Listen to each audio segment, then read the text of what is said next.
বিসমিল্লাহির রহমানির রহিম। চ্যানেল আয়ের রমজান মাসের আসুন আমরা কোরআন বুঝে পড়ি অনুষ্ঠান থেকে সকলকে জানাচ্ছি আমন্ত্রণ ও শুভেচ্ছা।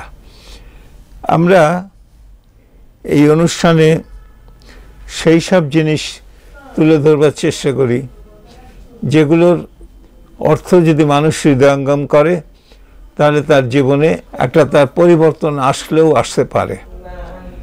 তো আজকের একটা জিনিসের কথা বলবো যে সবাই যে আমরা ধর্ম পালন করি, আমরা বিশ্বাস করি যে এইখানে আমাদেরকে রাখা হয়েছে এটা নির্দিষ্ট সময়ের পরে, তারপরে আমাদের মৃত্যু হবে, আমাদের উত্থান হবে, আমাদের কাজকর্মের বিচার হবে, আমাদের কেউ বেহেশতে যাবে, কেউ নরকে যাবে। তো বেহেশতে যাওয়ার ইচ্ছা তো সবার, কিন্তু মরবার ইচ্ছা সবার না। না মরলে বেহেশতে যাবে কেমন করে? যাই হোক, তো এখন বেহেশতে কে যাবে এটা নিয়ে অনেকের চিন্তা যে বেহেশতে কে যাবে। আমাদের ইসলামে 5টা স্তম্ভ আছে, ঈমান, নামাজ, রোজা, হজ, যাকাত। এটা বলে ফেলি, কিন্তু এই অর্ডারটা ঠিক না। কারণ কোরআনে একটা দুটো জায়গা ছাড়া যতবার সালাতের কথা বলা হয়েছে তারপরেই জাকাতের কথা বলা হয়েছে। অর্থাৎ জাকাত না দিলে সালাত যেন ইনকমপ্লিট। তো আমরা সেই অর্ডারেই যদি বলি যে ঈমান, সালাত, জাকাত, হজ এবং সিয়াম, এই অর্ডারটা যদি আমরা মেনে চলি তাহলে কেউ যেন ভাবেন আমি তো এগুলো সবই মানছি, কারো কোনো ক্ষতি করি নাই, নিজের মধ্যে নিজে ছিলাম, আমি বেহেশতে যাব না কেন, এরকম একটা ধার হতে পারে। কিন্তু আল্লাহ তাআলা আজকে সূরা বাকারার যে ভার্সটা আমি পড়ব, 82 নম্বর ভার্স, এই ভার্সের মধ্যে আল্লাহ তাআলা পরিষ্কার করে বলে দিয়েছেন কারা বেহেশতে যাবে।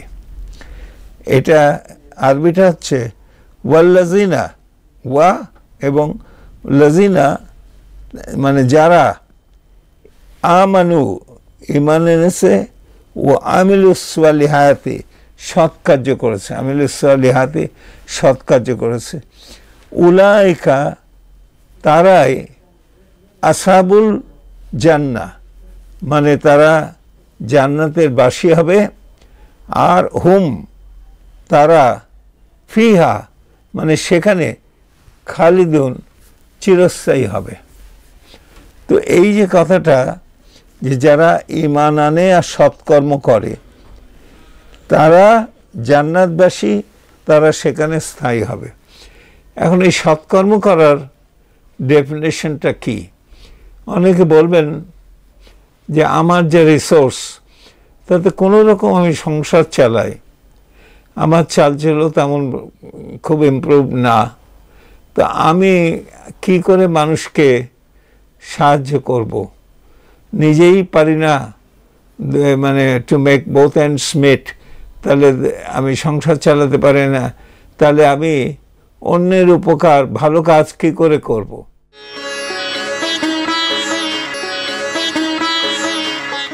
এখানে একটা কথা বলা দরকার যে ভালো কাজ করতে হলে টাকা পয়সা যে লাগবে এমন কথা নয়। টাকা পয়সা হলে ভালো কাজ হয়। যারা ঘর নেই তাদেরকে একটা ঘর করে দেওয়া, যাদের কাপড় চোপড় নেই তাদের কাপড় চোপড় দেওয়া, যাদের অন্যান্য ফ্যাসিলিটি নেই সেগুলো করে দেওয়া। কিন্তু এছাড়াও ভালো কাজ অনেকভাবে করা যায়। ধরুন আপনি একটা স্কুলের শিক্ষক, তো আপনার বাড়ির পাশে একজন লোক থাকে, সে ম্যাথমেটিক্সের ছাত্র, আর আপনিও ম্যাথমেটিক্স বা ফিজিক্সের ছাত্র। এখন ওর মা যদি বলে যে আমার ছেলেটাকে, আমি তো কোনো কারো কাছে স্কুলে যা পড়ে বোঝে না, কিন্তু ওকে একটু বোঝাবার জন্যে আমার শিক্ষক এমপ্লয় করার ক্ষমতা নেই, তা আমি কি করব? সেই সময় আপনি যদি বলেন আচ্ছা ঠিক আছে, আমি আমার অবসর সময়ে আধা ঘন্টা 1 ঘন্টা এই ছেলেটাকে আমি অঙ্কটা ভালো করে শিখিয়ে দেব, এইটা একটা ভালো কাজ। একজন লোক হাসপাতালে আছে, তার যদি গিয়ে খোঁজ খবর নেন, এটা একটা ভালো কাজ। একজন লোক একেবারে কর্তব্য বিমূঢ়, কি করবে বুঝতে পারছে না, তার যদি আপনি তাকে গিয়ে যদি একটা ভালো উপদেশ দেন, এটা একটা ভালো কাজ।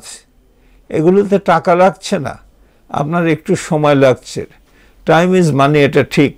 বা এমন একটা লোক যার এই জগতে কেউ নেই, একটা বিপদে পড়ে কাঁদছে, সেই সময় তার কাঁধে যদি একটা হাত পড়ে, সে বুঝতে পারে এই পৃথিবীতে এমন একজন আছে, এমন একটা হাত তো আমার পিঠের পারে পড়লো, সে বুঝবে যে আমাকে কেউ একজন দেখলো, সেটাও আমিলুস সালিহাতে।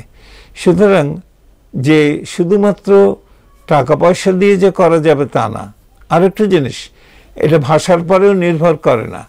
এটা যে শুধু আমার আত্মীয় স্বজনের পরে করতে হবে, বা এমন লোক যার ভাষা আমি জানি না তাকেও সাহায্য করতে হবে, ভাষাটা অন্তরায় নয়। এই দেশে যখন সুফি সাধকরা এসেছিলেন, তখন তারা আমাদের ভাষা জানতেন না, কিন্তু একটা লোককে যদি বৃষ্টিতে ভিজছে, তাকে যদি ঘরের মধ্যে নিয়ে আসি, তার বুঝতে অসুবিধা হয় না যে আমাকে ভালোবাসছে। সে যদি নিরন্ন থাকে, তাকে খেতে দিই, তার বুঝতে অসুবিধা হয় না।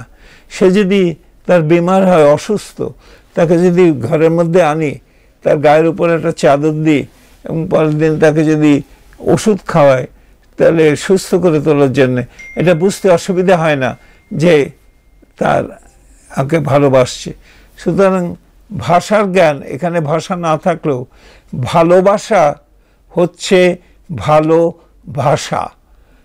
ভালোবাসার চাইতে ভালো ভাষা আর হতে পারে না। এই ভালোবাসা দিয়ে সুফিরা আমাদের মন জয় করেছিলেন। এখানে যুদ্ধ হয়নি, বিরাট রকমভাবে কোনো রকম টিউমাল্টাস একটা যে জিনিস হয়েছিল সেটাও হয়নি, কিন্তু সুফি সাধকরা এখানে এসেছিলেন এবং তারা এই উপমহাদেশে মানুষকে সৎ পথের দিকে আহ্বান করেন এবং আল্লাহর পথে আহ্বান করে এই দেশে মুসলমানরা। তো যে কথাটা আমি বলতে চাচ্ছি, এগুলোই সবই কিন্তু এটাও একটা আমিলুস সালিহাতের মধ্যে পড়ে। তো আমিলুস সালিহাতি এই জিনিসটা যদি আমরা বুঝতে পারি এবং আমরা যদি পালন করি কোরআনে যেমনভাবে আছে, তাহলে কিন্তু আমাদের বেহেশতের কথা চিন্তা করতে হবে না। আমরা ভালো কাজ করি, আল্লাহ তাআলা আমাদেরকে বেহেশতে নেবেন, এই বিশ্বাসটা আমাদের থাকতে হবে। এই কথা বলে আজকের অনুষ্ঠান এখানেই শেষ করছি। আল্লাহ হাফেজ।